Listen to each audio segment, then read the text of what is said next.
ሞገሴነሽ እምዬ እናቴ የሕይወቴ ጥላ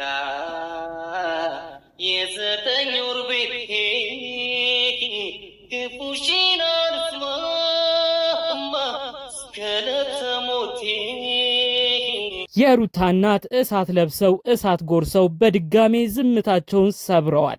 ከቡታጅራ የነ ሩታ ቤተሰቦች ጋር ያለን ሰዎች ነን፣ ጎረቤቶቻቸውም ነን ያሉ ግለሰቦች በውስጥ አዳዲስ መረጃዎችን አድርሰውናል። ሩታ ቡታጅራ እንደገባችና በእናቷ ቤት እንደታየችም ጭምር አይተናል ሲሉ መረጃውን አካፍለውናል። ከዚህ ጋር በተያያዘ የሩታ እናት ከሰሞኑ እየሆነ ስላለው ሁኔታ ልጃቸውም ወደ እሷ መመለሷን አስመልክቶ ለሰፈሩ ሰው የተናገሩት ከባድ ጉዳይም እንዳለ አብሮ አንድ ላይ ተነግሮኛል። ሁሉንም በዝርዝር ይዘንላችሁ መጥተናል። ይህ ጉዳይ ውሸት ነው እንዳይባል አብርሽና ሩታ በሚለቁበት አብርሽ ደግሞ በዩቲዩብ በሚታይበት ዋናው ቻናሉ ላይ ሩታን ፈልጎ ወደ ቤቷ ሄዶ ሲናገር ሩታ ሴት ነው ያለችው ብሎ ሲጠይቅ ከሩታ ጋር አብሮ ቪዲዮ የሚሰራው ግለሰብ ሩታ ወደ እናቷ ቤት እንደሄደች ወደዛም እንዳመራች ጭምር ገልጾ ተናግሯል። ስለዚህ እኔ በውስጥ በተላኩልኝ መረጃዎች መሰረት እነዚህ አየናት ያሉ ሰዎች እውነተኛ መረጃ ይዘው መረጃዎቹን እንደሰጡኝ አሁን ላይ ድምዳሜ ላይ ደርሻለሁ። ከዚህ ጋር በተያያዘ ነው እንግዲህ በቅርቡ አይተናታል ያለችበት ሁኔታም እጅግ ከባድ ነው ያሉ ሩታን የሚያውቁ ግለሰቦች በዝርዝር መረጃዎቻቸውን እየሰጡኝ ሁሉንም አብረን እንመለከተዋለን። ለቻናላችን አዲስ ከሆኑ ሰብስክራይብ እንዲያደርጉን በትህትና እንጠይቃለን። ቀጥታም ይዘንላችሁ ወደ መጣ ነው ዝርዝር መረጃዎቻችን እናልፋለን። የሩታ እናት እኔ ደስ ብሎኝ ተደስቼ በልጄም ትዳር ተባረኩኝ ብዬ አመስግኜ ሳልጨርስ ሌላ ዱብዳ መጣብኝ ሲሉ መልእክታቸውን አሰምተዋል። አያይዘውም እንዲህ ብለዋል። እኔ ልጄ ማርገዟን ስሰማ በዩቲዩብ እንደማንኛውም ሰውም ቪዲዮን ስመለከት ተደስቼ ነበር። ትልቅ ፕሮግራምም የነበረኝ ከቡታጅራ ወደ አዲስ አበባ ሄጄ አብርሽና ሩታ በጋራ በሚኖሩበት ቤት ውስጥ ሆኜ እሷን ለማድረስ ቅድመ ዝግጅት ለማድረግም ጥረት እያረኩ ነበረ። ግን ያ ሁሉ ደስታ በአንዴ ተቀይሮ እዚህ ላይ ሲደርሱ ማየት እጅግ አስከፍቶኛል ሲሉ መረጃቸውን አካፍለዋል። ታዲያ እንግዲህ የሩታ እናት ከሰሞኑ ሩታ ልጃቸው ወደ እሷ እንደሄደች መረጃዎቹ እየወጡ ይገኛሉ። ይህንንም አስመልክቶ ነው ምነው በሰፈር ውስጥስ መነጋገሪያ ባያረጉኝ፣ ለምንድነው አብርሽና ሩታ ያላቸውን ችግር በእርቅ ለመፍታት የማይሞክሩት? ሁሌስ ለምንድነው በሌላ አካል ጣልቃ ገብነት ትዳራቸውን ሁሌ እየበተኑ ሁለቱም ወደ ተለያየ አቅጣጫ የሚበተኑት ሲሉ ተናግረዋል። አያይዘውም እኔ ለልጄ አላንስም፣ ልጄ ለኔ ክብሬ ጌጤ ነች፣ አብርሽ ግን ምንድነው እያረገ ያለው ሁኔታ ሲሉም ተሰምተዋል። እኔ ያሰብኩት ብዙ ነበር፣ ልጄን ለማድረስ አዲስ አበባም ለመሄድ ነበር እቅዴ። ይሁን እንጂ ከምትኖርበት ከተከበረችበት ቤት ሆድ ከፍቷት እኔ ጋር መምጣቷ ግን እጅግ አሳዝኖኛል፣ ለልጄ አላንስም ሲሉ መልእክታቸውን ተናግረዋል። ከዚህ ጋር በተያያዘ እንግዲህ አብርሽ በተለይ የሩታ እናት ስለተናገሩት ንግግር ምናልባት በቀጣይ ቪዲዮዎች ይሰራ ይሆናል። አሁን ላይ ግን አብርሽም የሰማው ነገር ሩታ ወደ ቤተሰቦቿ ወደ እናት አባቷ ቤት መሄዷ አጠቃላይ መረጃውን በቅርብ ሰዓታት ውስጥ አውቋል።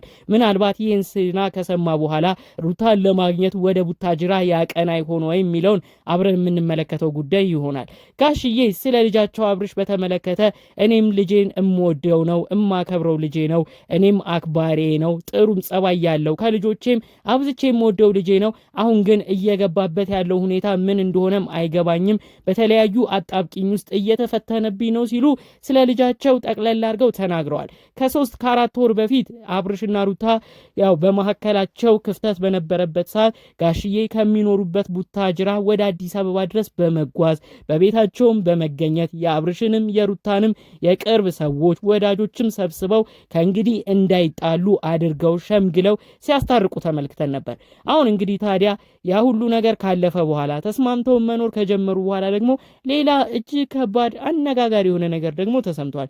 ይህንንም አስመልክቶ ነው ጋሽዬ ምንም ቢሆን ለልጆት ዋጋ ይክፈሉ፣ አሁንም ቢሆን ሩታ እርሶን ትሰማለች፣ ያለውን ጉዳይ በእርቅ እንዲፈታ አድርጉ፣ ሩታ ሆዷ እየገፋም ሳይመጣ ወደ ቤቷ እንድትመለስ ያርጓት፣ ቢያንስ እርሶን ታከብራለች፣ ትፈራለች እያሉ ብዙዎች ለጋሽዬ መልእክታቸውን እያስተላለፉ ይገኛሉ። ሩታ በአሁኑ ግን ሁሉ ነገር ያበቃለት እንዲሁም ባላት የትዳር ህይወትም የቆረጠላት ትመስላለች። እኔ ከዚህ በኋላ መቀመጥ አልፈልግም፣ ልጄንም እዛው ነው መውለድ የምፈልገው፣ ቤተሰቦቼ ጋር መሄድ ፈልጋለሁ ብላ ተናግራ ነበር። ብዙዎች ጨክና ትሄዳለች ብለው አልጠበቁም ነበር። በቅርብ በአብርሽ ዩቲዩብ ቻናል ግን በተለቀቀው ቪዲዮ መሄዷ እውን ሆኗል። አብሯት የነበረው ቪዲዮም አብሮ የሚሰራው ግለሰብም እንግዲህ ዘርዘር አድርጎ ተናግሯል። ሩታ መሄዷ እውነት ነው፣ ከእንግዲህ መመለስ እንደማትፈልግ ጭምር ነግራኛለች ሲል ተናግሯል። አብርሽ በሆነው ሁኔታ ሁሉ ያልጠበቀው ዱብዳ እንደወረደበት ተመልክቷል። ምንድነው ጥፋቴ? ምንስ ጋር ነው የተሳሳትኩት? ሲልም ተደምጧል። ነፂም ወደ ቡታጅራ መሄዷ ተሰምቷል። ነፂ ከአብርሽ ጋር ለመኖር ነበረ ወደ አዲስ አበባ የመጣችው፣ እኔም የሚሄድበት ጉዳይ አለኝ ስትል ወደ ቡታጅራ አቅንታለች። ታዲያ ከዚህ በኋላ አብርሽም ሩታን ፍለጋ ወደ ቡታጅራ ይሄድ ይሆናል። ከዛ በኋላ ደግሞ እንግዲህ ሌላ ከባባር ነገሮች ይመጡ ይሆናል። ጉዳዩም ላይ ተጨማሪ ቤተሰቦች እየገቡ ጉዳዩ እንዳይፋፋም ካሁኑ ተፈርቷል። ብዙዎች በእርቅ ይለቅ እባካችሁ፣ ለሽምግልና ለእርቅ ቦታ ስጡ፣ ቅድሚያም ስጡ ሲሉ ተሰምተዋል። በሌላ በኩል የነፂ እናትስ ምን ይሉ ይሆን? እሳቸውም የሚኖሩት ቡታጅራ ነው። ምናልባት ጋሽዬ ጋር ሄደው ስሞታ ስለ አብርሽ ሊናገሩ ይችላሉ። የእሳቸውም እውነት ገና ከዚህ በኋላ የሚሰማ ይሆናል እያሉ ይገኛሉ። አሁን ላይ ግን ዘርዘር ባለመልኩ አብርሽ ከዚህ በፊት እንደተናገረው እኔ ምን እንዳረኩኝ በቅጡ አላወኩም ብሏል። እኔ በሆነ ጉዳይ ቡታጅራ መሄድ እንኳን ስፈልግ ሩታ አዲስ አበባ እንድትሆን ነበር ያረኳት። ምክንያቱም ከእርግዝናው ጋር በተያያዘ መንገዱ ትንሽ ወጣ ገባ ያለው ቦታዎች ስላሉት ለእርግዝናዋ ለጽንሱም ጥሩ አይሆንም እንኳን ብዬ አስቤ ነበረ እሷ ወደ ቡታጅራ እንድትሄድ ያልፈለኩት። አሁን ላይ ግን መሄዷ በጣም ግራ ገብቶኛል፣ በጣምም አስደንግጦኛል። ጭራሽ ደግሞ ወደ እናቷ ቤት መሄዷ እጅግ በሁኔታዎቹ እንድደናገጥ አድርጎኛል ሲል ሌሎች ሰዎች መረጃውን አካፍሏቸው ይህንን መረጃ አሰምተውኛል። ጠቅለል ባለመልኩ የአብርሽና ሩታ ጉዳይ እየተባባሰ እየመጣ ይመስላል። ብዙዎችም ኧረ ይሄ ነገር ድጋሜ ከ4 ወር በፊት እንደተፈጠረው በማከሉ ክፍተቱ እየሰፋ እንዲሁም ወዳልተፈለገ የተባባሰም ነገር እያደገ ለመለያየታቸው ምክንያት እንዳይሆን ብዙዎች ፈርተዋል። እባክዎት ጋሽዬ እርቆትን አሁንም ቢሆን አይሰልቹ፣ የአባትነት ምክሮትንም ይለግሱ፣ ሁለቱን ግለሰቦች ይቆጡ ሲሉ ተሰምተዋል። ሌሎች ደግሞ የሩታን እናትንም ጭምር ስም በማንሳት የሩታ እናትም ቢሆኑ እዚህ እርቅ ላይ መግባት አለባቸው፣ ልጃቸውን ይምከሩ፣ ሩታንም ወደ ቤቷ እንድትመለስ ባሉት ጉዳዮች ላይ ከአብርሽ ጋር ተነጋግራ ጉዳዩን እንድትፈታ የሩታ እናትም ኃላፊነት አለባቸው፣ እሳቸውም ልጃቸውን ይገስጹ ሲሉ ተመልክተናል። በዛም አለ በዚህ ግን አብርሽና ሩታ መሃል አሁንም የሚገባው ሰው በፍቅራቸው መካከል የሚታየው ሰው ሁሉ ዛሬ ላይ ለትዳራቸው እንቅፋት ሆኗል። ብዙዎች አሁን ድረስ እየተናገሩ የሚገኘው እባካችሁ ሁለታችሁ ያለባችሁን ችግር ለመፍታት በቂ ናችሁ፣ ሌላ ሰውም አስጨምሩ እያሉ ይገኛሉ። ጠቅለል ባለመልኩ ይዘንላችሁ የመጣ ነው ከሰሞኑ ወዲያ ወዲህ ሲሉ ከቆዩት ጉዳዮች መካከል የአብርሽና ሩታን የሚመለከቱ ነበሩ። በሌሎች ቪዲዮዎቻችን እስክንገናኝ ድረስ ሰላሙን ሁሉ ተመኘውላችሁ። ሰላም።